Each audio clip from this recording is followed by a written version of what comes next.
Thank you so much for inviting me. This is so exciting. All of you, this is so exciting. I'm really honored to be here and be part of this and figure out how to fight back.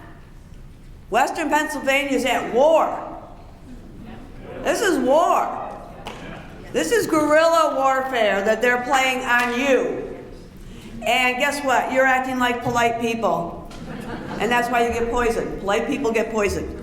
It's the truth. It's a proven fact. Some scientists or sociologists will figure it out one day and do a study and get an award or something. But it's really true. So, and I never believed that back in the day, right? I never believed that. I was just like all of you in the Southwest.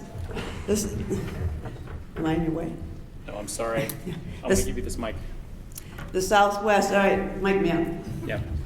Southwest Pennsylvania Neighbors for Clean Air campaign are wiring Lois. This can just go In my pocket. or something. And you can take this one? No, you'll need this too. That's for the camera. Okay, all right, thank you. All right, I'm really wired. All right, so thank you. We need to figure out how to fight. So I was like you. I was like you, except I wasn't from a rural area, although I grew up on an island. It's not really a rural area, but there wasn't a store on it, and there wasn't a gas station, and there wasn't anything. So I considered it pretty rural, even though it was in the Buffalo area. I believed in the system. I believed in the democratic system. I believed if I voted, like my mama told me to vote, and I've changed that mind, but if I voted and if I behaved and played by the rules, I would prosper. I believed that. And when I found out about Love Canal in my neighborhood, and everybody else knew it, I stopped being a believer. When I moved into my house in Niagara Falls with my healthy 1-year-old child, he was healthy. He was ugly. He was the ugliest baby ever. But he was healthy. He was a healthy ugly. He's handsome now. No one told me what was going on. Just like the witness said. No one told me. I picked up a newspaper one day and found out about it in the same way a lot of you probably found out about what nastiness is happening in your neighborhood or your community. I read the newspaper and it was like, what? This is underneath the school that my 5-year-old son was attending. 20,000 tons of chemicals buried beneath the school. My healthy son, and I later had a daughter at Love Canal, who was born healthy and also got sick. But my healthy son, by the time he attended kindergarten, 4 years, he developed epilepsy, where you would have grand mal seizures. He developed asthma. He developed a urinary tract problem, which required 2 surgeries to correct. He developed a liver problem, and he had a suppressed immune system similar to what you see in HIV victims. I thought I was doing something wrong because we as moms are really good at guilt, right? So I looked to see, what was going on, and I thought, well, maybe it's a bad gene. Well, I know I have none, just in case anybody was curious. But I'm sure my husband had them all. So I went to my husband's family and said, you guys got epilepsy, seizures? You have this? Do you have? No. Well, Uncle George died of cirrhosis of the liver, but I think it's different. There was no history. When my child went to the 99th Street School for kindergarten, he got worse. And when I read about what was going on in the newspaper, I went to the newspaper reporter and said, you're talking about a report. What is that report you referred to? Can I get a copy of it? Now, mind you, I was a quiet, shy woman, not this other thing. Whatever. Advocate, yeah. And so it was really hard to go talk to a stranger. How many people love to talk to strangers the first time? Oh, this is a good group. You guys are really going to kick butt. So I went and I got this report and I read through the report. And the report, this was done in 1976, right? Now it's 1978, before some of you were born. In this report that was done 2 years before the newspaper article, before I knew anything, in this report they talked about Love Canal. They talked about 20,000 tons of chemicals moving out of this rectangular hole in the ground into the community. They talked about the chemicals that were seeping into people's homes exceeded a level that would be safe if it was a grown man in a chemical factory. Exceeded those levels. They talked about all of these things, these chemicals I could not pronounce and could not understand. And I read this and it was very frightening. And I got frightened. Because what does this mean? What does this mean for me and my child? I was only thinking of me. When I went to the back of the report, then I'm Irish. I married a Greek, though, and we had Easter last weekend in New Hampshire. When I read the back of the report, that's when I really became angry. In the back of the report, it talked about these chemicals moving out of the dump and into people's homes. It talked about men, women, and children, especially pregnant women, being exposed to these chemicals. And it talked about possible solutions to the problem. And they listed them, everything from do nothing to put a cap and a trench around Love Canal. And by doing that, they would stop it from moving out and hopefully be able to draw some of it back in. Right behind the solutions part, the possible ways they could deal with it, was a thing that they called cost-benefit analysis. And I read the cost-benefit analysis, and it took me a lot of reading. I read it and reread it. I am a high school graduate. I have a high school education, and I didn't even like school, so I'm really smart, but I didn't do well. And I read it 3 or 4 times to finally understand what they were talking about. What they were talking about is what they're doing in every single community in Southwest Pennsylvania. What they did is they figured out how many people are likely to get sick, how many people are likely to die. And then based on how many people are likely to get sick and based on how many people are likely to die, what would be the loss? The loss is counted not in what you as a family, you as a person provide to a community or your family. They said it would cost $20 million to clean up Love Canal at that time. And they figured the 800 families who lived around this were not worth spending $20 million. That is a cost-benefit analysis. They don't think 800 men, women, and children are worth $20 million of taxpayers' money. And that was the conclusion they made, and they closed the drawer and left us there not knowing we were even exposed. When I read that, nobody puts $1 on my kid's head. Nobody puts $1 on my husband's head. Nobody puts a dollar amount on my neighbor's head or my friends. And that's exactly what they're doing in the clean air issues. That's exactly what they're doing in the fracking issues and the pipeline issues. They have all their risk assessments and all their chances and all the potential for harm and what it would cost and to whom it would cost. The whom matters too. So anyhow, I read this thing and I got really angry. I mean, really angry.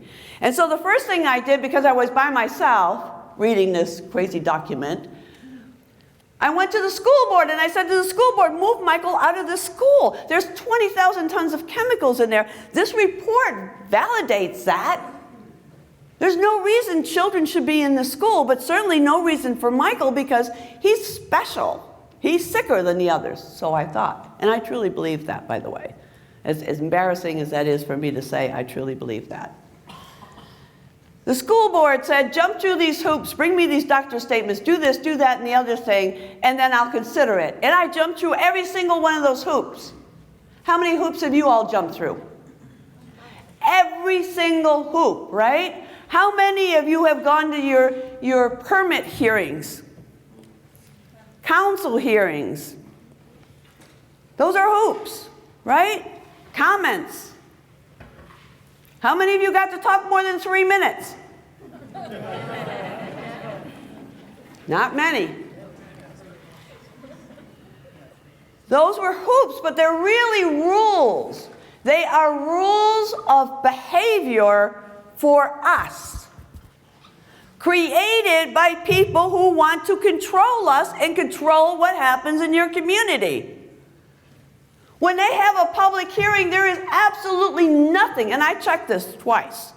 There's absolutely nothing in the Constitution of the United States of America that says people can only speak for 3 minutes. And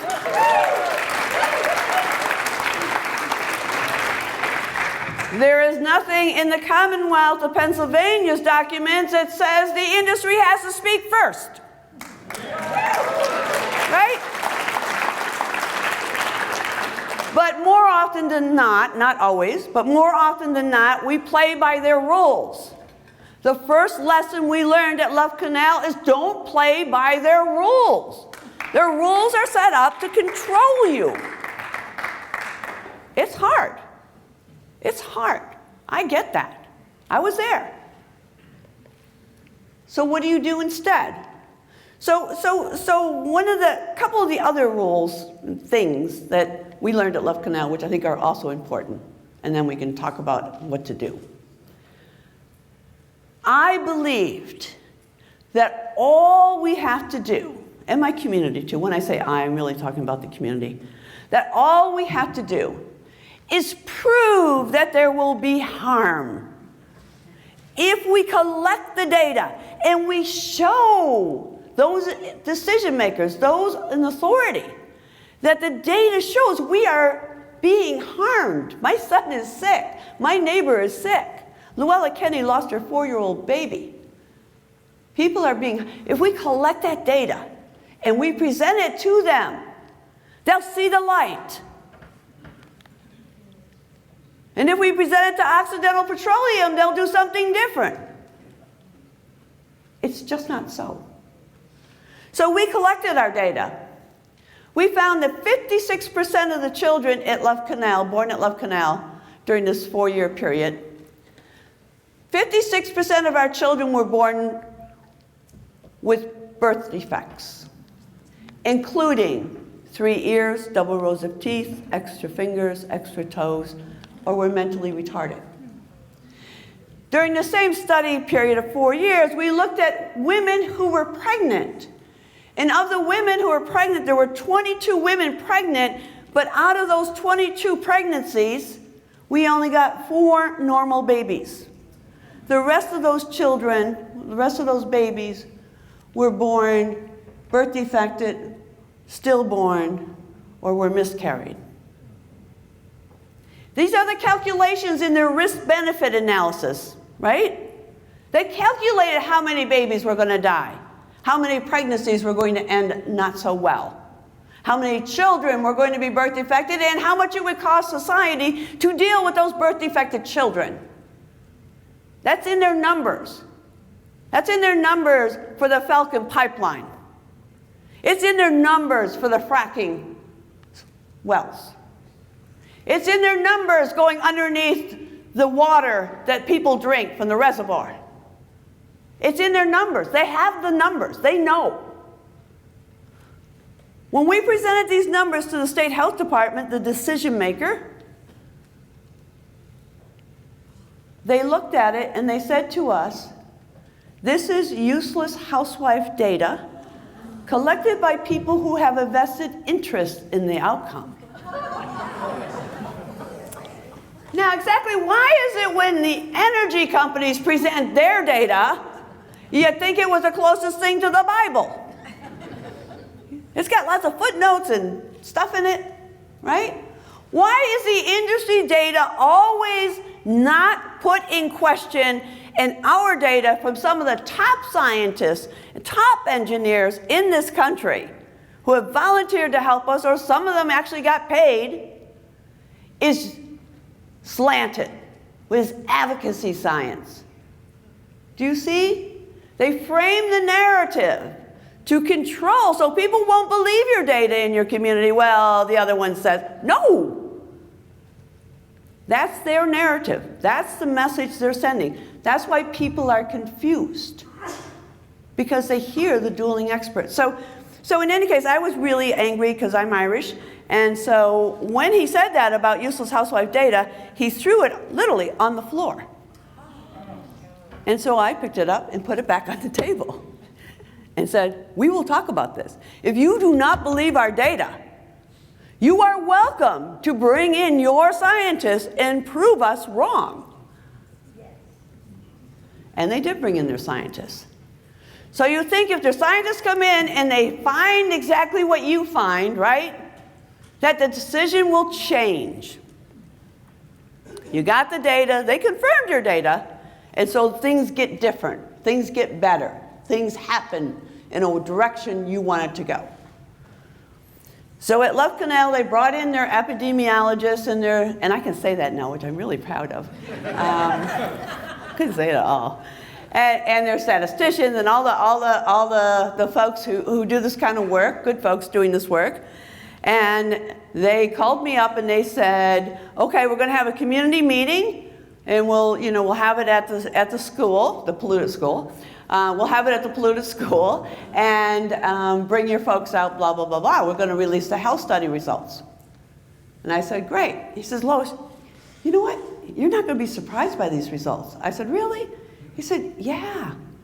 They're just like what you found. And we're like, what, do you think we were making it up? Like, we're talking about birth defected children, pregnancies that didn't end well. Like, so they came to our elementary school in our neighborhood, and they stood on stage, and all of the scientists spoke first about their methodology and their protocols and all this other stuff no one understood, no one cared about. And then after they got done doing that, the fella came up front and gave us the results. And they said, interesting enough, we found that 56% of the children born at Love Canal were born with birth defects. And we're thinking, okay, this is bad, but it's good, right? I mean, this is the thing about our data, right? It's like, yeah, oh yeah, this is really, no, it's really bad, but it's confusing. So then they talked about miscarriages and stillborn babies and so forth. And they confirmed all of our findings. So we're thinking, because we think government works, we think this is what you do. You get the data, you provide the data, they confirm the data, the problem is there, harm has been done, help will come. That's the way I was taught. Well, after they got done presenting all the data that matched our data, they said, however, we don't believe these impacts, health impacts, are related to Love Canal, the 20,000 tons of chemicals in the center of the community. It's like, what? We believe it's related to a random clustering of genetically defective people.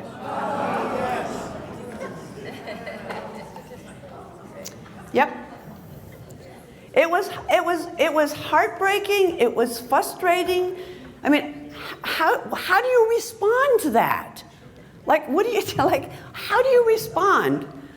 We're from New York. We're more radical than you, and we did respond with tomatoes. We had tomatoes. We responded with tomatoes. Tomatoes were poison tomatoes from our gardens. We couldn't eat them. We gifted them. So, but we understood a couple things about the data. is that the data actually is critically important. Because we do need to support what we're saying. We do need to show that if that pipeline goes underneath the reservoir, that it's more likely than not to create a problem. We do have to show that the particles in the air coming down are a problem because they're giving people asthma. We do have to use the data. My point here is that the data will not set you free.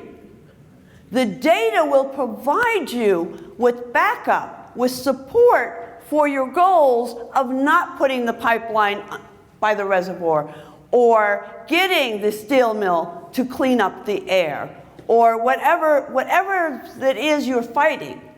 The data is critically important, and I don't want to dismiss the data. But it is not the thing that's going to change it. It is going to provide you a tool in your toolbox. But it's not the screwdriver or the hammer, right? So the other thing we thought at Love Canal is that we could fight it legally. You got 20,000 tons of chemicals in the center of a community. You've got a community who's really sick. You've got this data now. So we went to talk with a lawyer, and I get really excited. So when I'm telling the story, I don't like jumps. And the lawyer's like, sit down, sit down, sit down. So, and I said, what? It must be illegal to poison people.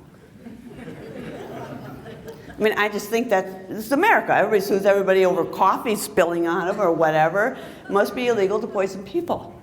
And he said, no. It is not illegal in this country to poison people. Did you know that?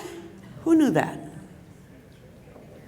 When you're looking at your permit, your air permit, your water permit, all those permits, give permission to the company to put chemicals in the environment, air, water, soil, that will not kill more than 1 in a million people. Some states are lower than that. Is yours 1 in a million or 1 in 10,000? Your air risk. Don't know. Some of them are lower than that. The permit actually gives them permission to kill. That's not in the Constitution either, that we should give permission to industry to take our innocent lives. So when you are looking at a permit and reviewing a permit and asking your lawyers to do this, and I know there's a lot of really good ones in Pennsylvania, remember what they're doing. They're looking at flaws in the permit as a regulatory handle, but they're also realizing that they're killing people, right? The company, not the lawyers. Lawyers are good. Companies are bad. Not all of them, but some of them. So to fight this fight, we need those legal people looking for the loopholes, looking for the regulations, looking for the things that we can grasp to buy time more often than not, sometimes to win, but mostly to buy time. And the data supports our fight. But the way to win this, the way to win this fight, whatever it is you're working on here in Western Pennsylvania, is through people power. It takes people getting up off their seat and standing up and taking risks. It takes people taking risks, not risks like I heard one of the witnesses went to jail. That's great. Not everybody has to go to jail. There are other things you can do. But it's about organizing yourselves. And the idea of the group of 10 is a fabulous idea. It's a fabulous idea. If you had 100 or 1,000 groups of 10, do the math. I've never been good at math. You just put zeros somewhere. And if you had that many people who all could make a phone call at some time, wouldn't that make a difference? Yes. The people who are making this decision is not the people in the environmental decision-making department. They are not doing it. In Pittsburgh, it's Fitzgerald, right? It's Fitzgerald. Rich Fitzgerald? Richie Rich? I'm not making fun of him. I don't know the man. I do know, however, that he has the power. He has the power to stop the madness. He has the power.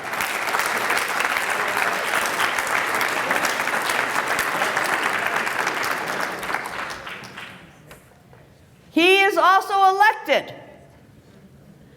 He needs to create another election for 2019. And he can get all the money he wants, and I'm not suggesting he does, because I really have no clue. But he can get all the money or the allocates or the golf games, whatever, from the industry, but he still has to come back to the voters. You want to change what's happening in Western Pennsylvania in the areas in which he manages, which he controls, which he is a decision maker. He is the person you guys need to focus on. Stop wasting your time, thousands of you, at public hearings where you get to speak for 3 minutes. Go see him. 1,000 of you, go see him. Tell him to stop the madness. You still have to go to those meetings, by the way. You know that, the public meetings. But don't go to the public meetings and play by the rules. Also, Fitzgerald can give you what you want in certain areas. And where those are, make him do it. Make him do it. Don't make him point and say it's not my responsibility, it's the health department's responsibility, because guess what, ladies and gentlemen? He appointed the health department person. They have a relationship. They know each other. They clearly had respect for one another, or he wouldn't have appointed them, right? So you can't go like this. No, you're him, he's you, you guys are friends, we know this. This is not a secret. It's public knowledge. Don't let him do it. When he points to the health department, say, who appointed that person? Didn't you do that? Oh, yeah. Then you go talk to him. You talk to him. It's your person. You made that decision. You make them do it. When you fight these fights, they try to distract us. They try to distract us by making us look at permits for hours, to look at websites, to do all this stuff. Fact Tracker has got all that stuff covered. You don't even, there's probably nothing you have to do. Just go to their website and just ask it a question and it magically spits out this stuff. We need to spend more time in front of those who are the decision makers. Fitzgerald's not the only decision maker in this whole Western Pennsylvania, but he's a big one, right? So when you go to your public meetings or your council meetings, don't do it the way you always did it. So let me tell you what they did in Georgia. Talk about people being scared about stepping out. Women in southern Georgia. And there's a good reason for that, by the way. These women decided they were going to do that, so they went to their hearing, and they couldn't speak out because they were African American women in the South. And their tires will be cut when they get out. Their homes might be torched, and their children somehow tampered with. So it's not easy. But they figured out a way, and that's what you have to do. Think out of the box and figure out a way next time you're running into Mr. Fitzgerald. Or you're going to one of these public meetings where you only get 3 minutes to talk. So these women in Georgia, they decided they were going to bring their preacher. It just took 3 days to get to this decision. Unfortunately, I like Georgia. They spent 3 days trying to figure out how they could do it safely and culturally proper. Because you have to worry about culture too. You don't want to turn off your own folk. So what they did is they turned out 350 people. First time 350 black people were in this meeting. The white men in front, they were shaking. They were shaking. Like, oh, no, these black people here. Well, how'd they get here? They were fine people to me. So, but they really felt threatened and they really felt frightened. So I'm giving you this example because you guys don't even have this level of, or should not have this level of fear. So the preacher went up to the podium to give his 3 minutes, and he started to sing. This is Georgia, it's a Bible Belt, ladies and gentlemen. He started to sing a Bible hymn. In the South, when you sing a Bible hymn, you stand up. Oh, everybody stood up. The polluters stood up. The government stood up. Everybody stood up. And they just kept on giving their time to the preacher, who kept on singing and singing and singing. And everybody started dancing and hollering. And it was like a revival at the end. And then they all walked out together. And the guys up front is like, whoa, what just happened? Like, this is really scary. Because usually these women and people of color behave down here. And so what is the next? And that's what you have to do. You have to make them uncomfortable. What does this mean for me? So when you go to your next 3-minute hearing, don't go with your 3-minute text. Don't be the last one. You could boycott the meeting out front and just rotate people in and out so they get their slot, because we know we have to talk. I get that.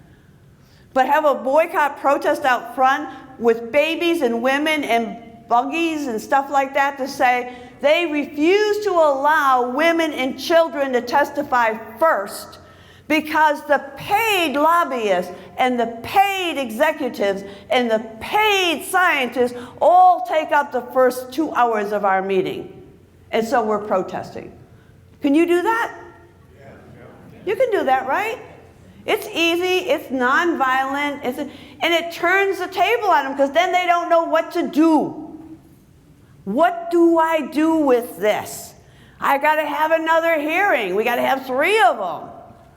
How am I going to deal with this? And guess what? They're going to invite the group to the table and say, okay, who do you want? How about if we give you guys the first hour? We'll take the second hour.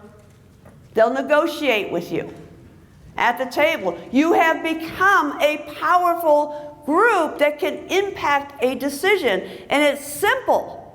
All you have to do is protest out front and let people come in and out and deliver their stuff. Not that anybody pays attention anyhow to what people are saying. The other advantage is you get the media's attention, because that isn't done in Pennsylvania. You can do that in New York. We don't do that in Pennsylvania. We're polite people. And so the media is going to pay attention to it, and the media will carry your stories. Moms and children upset because they cannot speak first and put their children to bed, feed their families, right? Use the human element of our fight, not the data, not the legals, but the human element of our fight to go and fight them. So our fun thing that we did do, somebody asked to talk about hostages, but I'm not going to do that. One of the fun things we did, just as an example of how to get the person in power to notice you, was our mayor, Michael Laughlin, couldn't do anything, he said. It was too big. It was too whatever. And we were asking him just to pass a resolution, a letter of support to the state government. He said no.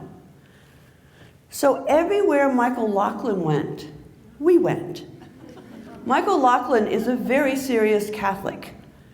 And so he went to the same fish fry every Friday night. And we went to that fish fry. So you had to do a little reconnaissance. We took over the restaurant several times on Friday night. And we all sat around the table that he usually gets. And then when he came in with his family to have a lovely Friday fish fry, we started talking about the child that just went to the hospital with asthma. Very loudly. We talked about all these things, and he got really mad. He slams his fist on the table and he walks out. And we're like, yeah. Because like we're all here today at this meeting and this is great, but wouldn't you rather be bowling? Fishing? I don't know. I don't know what you got to do. I like to bowl. Wouldn't you rather be doing something else? No, our lives have been disrupted because of this. And why should they only meet with us on their calendar? Schedule a meeting. No, we're scheduling one, fish fry, Friday, your place. We'll be there. Think about those things. So we're just about out of time. I just want to sort of restate that the difference in winning and losing has to do with people power. It really has to do with people showing up. You're not going to win it legally necessarily. You might get some little wins, but we're not going to win the war. We might win a battle here or a scrimmage there.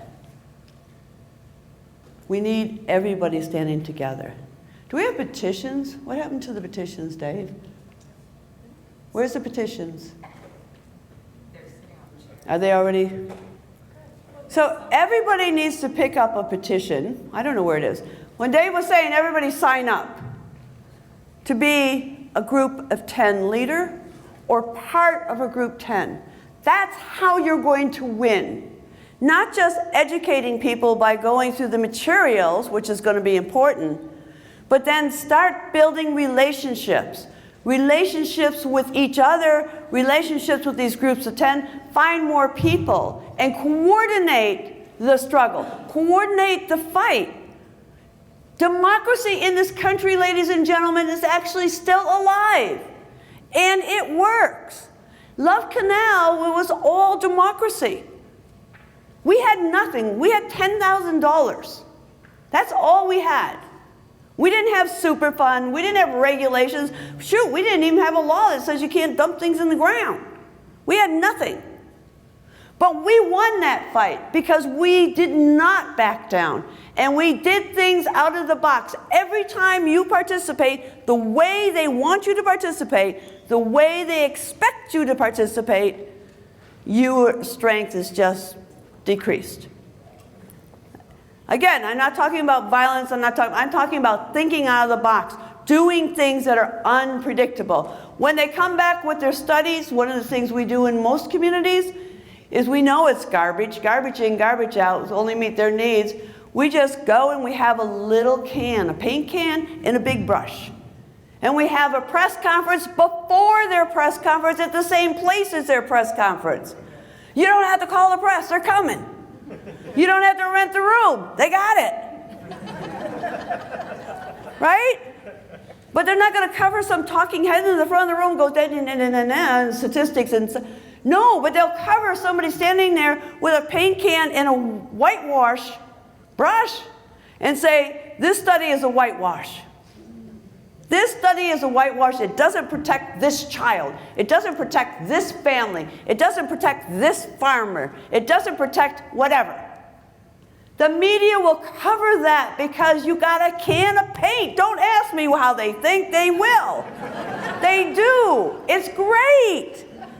It's great. And you hand them before they go in.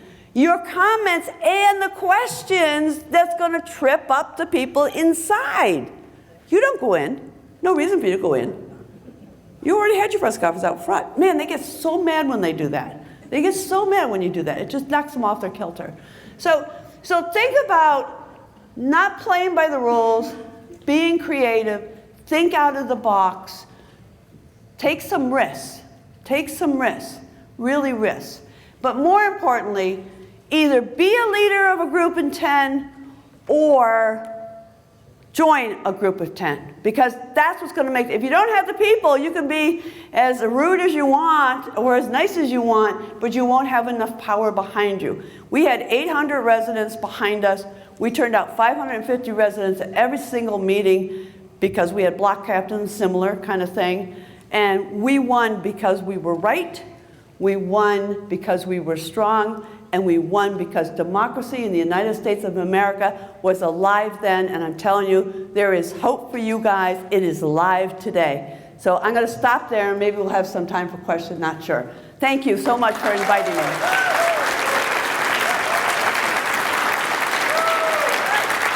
Questions? Okay. That's everything? Thank you. Okay, so Dave said we have some time. Yay, Dave. Yes, in the back. Government officials here justify their accepting these corporations by saying they mean jobs. Everything is through the filter of jobs.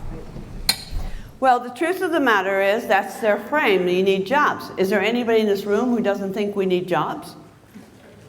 But our answer is not to try and dispel that, because it's true. We can't say they're just saying that. It's true, especially in rural communities. And so our job is to turn the narrative around to say, that is right. We want jobs, not death. We want solar farms on whatever that fellow was talking about earlier, not death. So you have to flip it. We have to agree with what they're saying is right. We're not going to convince people that we don't need jobs and economic growth. You're just not going to. But what you do need to do is figure out what is that flip of that argument for your community.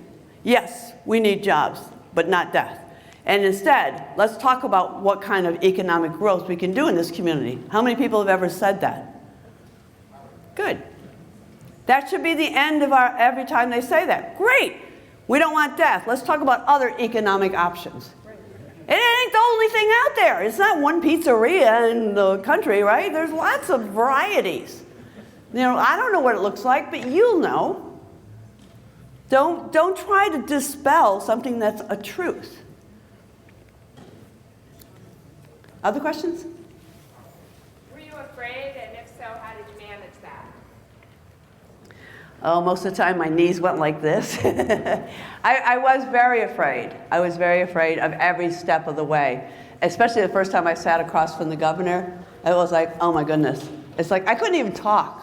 I don't know what I said. I still don't know what I said. And then, so then my brother-in-law told me about sitting across from the governor or someone of importance. And if you get too nervous, imagine them on the toilet seat, because you really can't see anything but above here. So that helped in the seated position.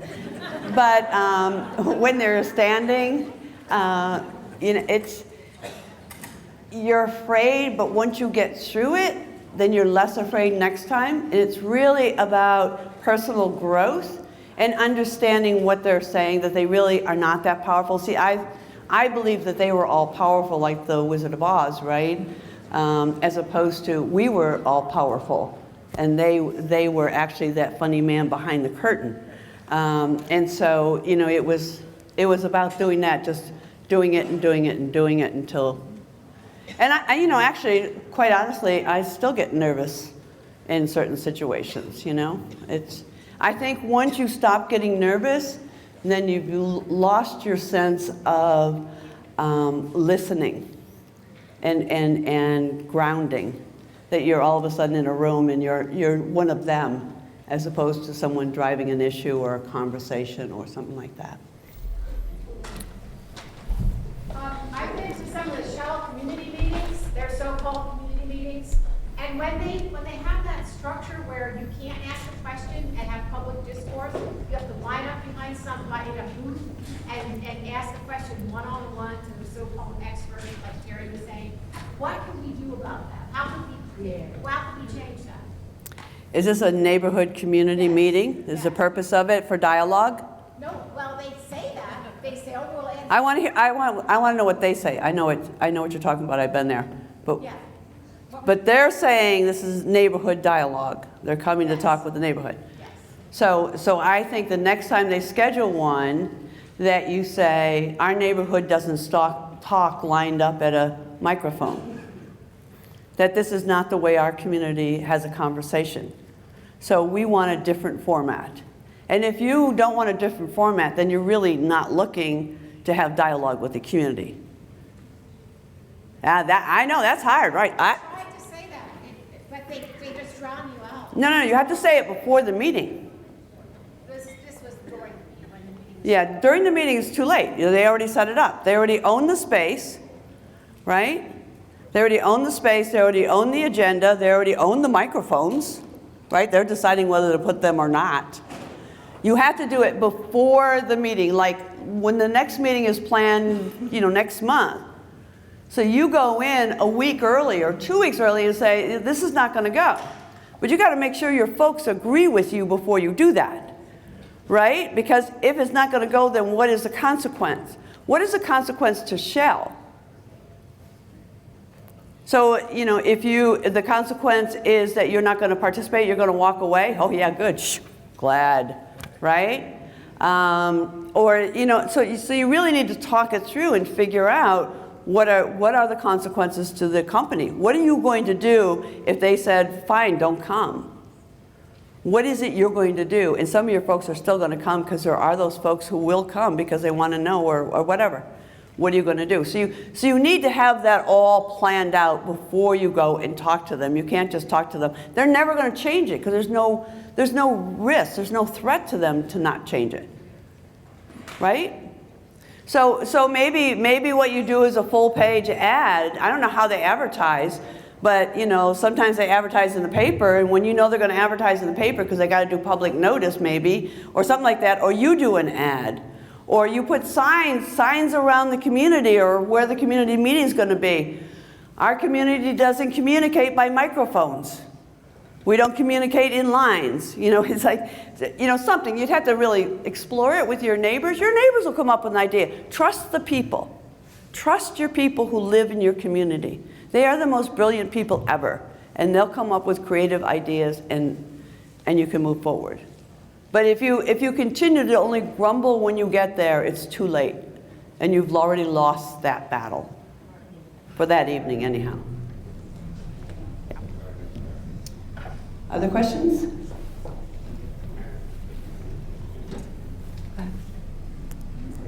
Go ahead. Did you consider, you talked about a group of 500 or 800 people.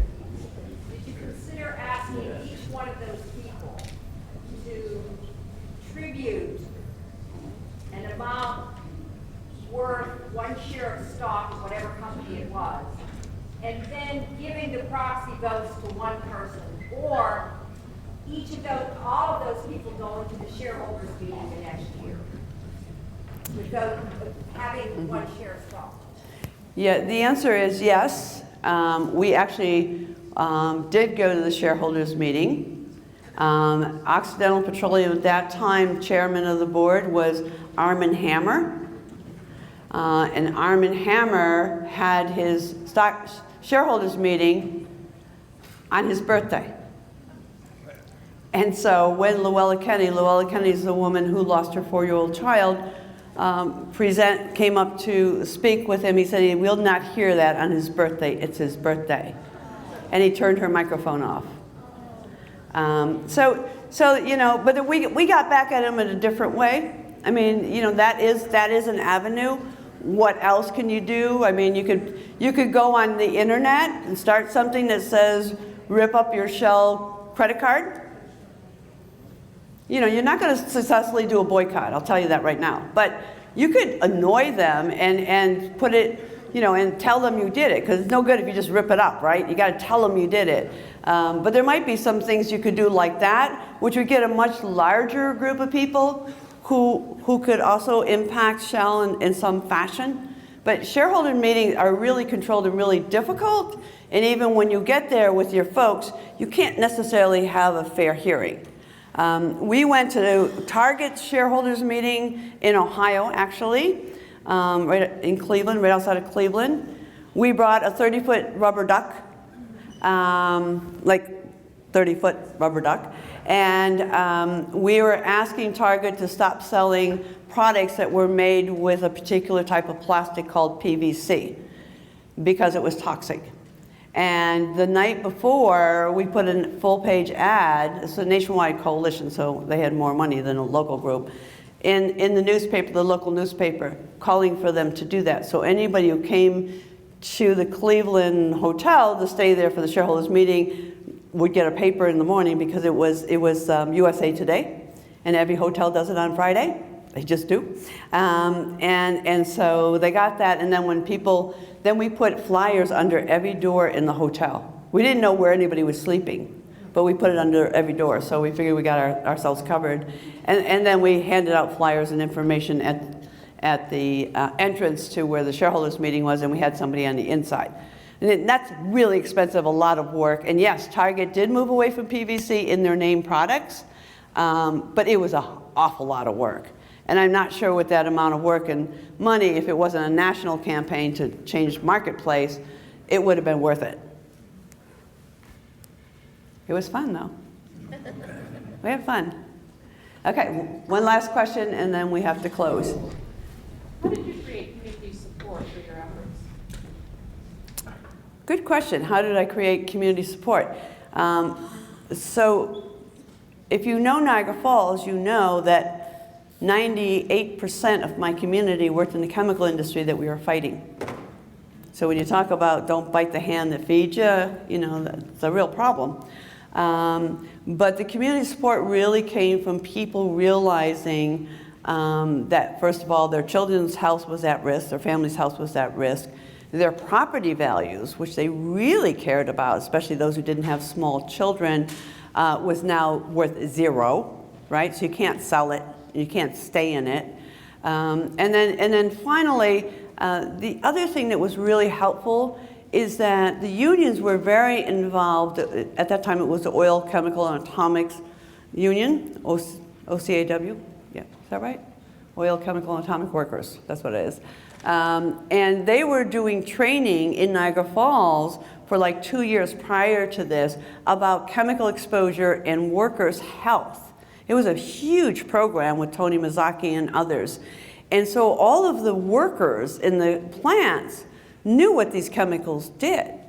So this one fellow said to me, oh shoot, I got this chemical in my basement and I get paid 25 cents extra per hour to be in a place with this chemical in the plant, right? So they got that. So we didn't have to convince them about the toxicity and all that stuff. They already understood that. So that was really helpful. But it really was about how it impacted them. And yes, they wanted their jobs, and yes, the industry did the same thing the lady was talking about in the back, threatening to leave. They're all going to Akron, Ohio, by the way. Everybody in Niagara Falls is threatening to leave because there's jobs versus environment. They're all moving their plant to Akron, Ohio, which I don't quite get, but that's where they're going with it. And you know, we knew that they weren't leaving.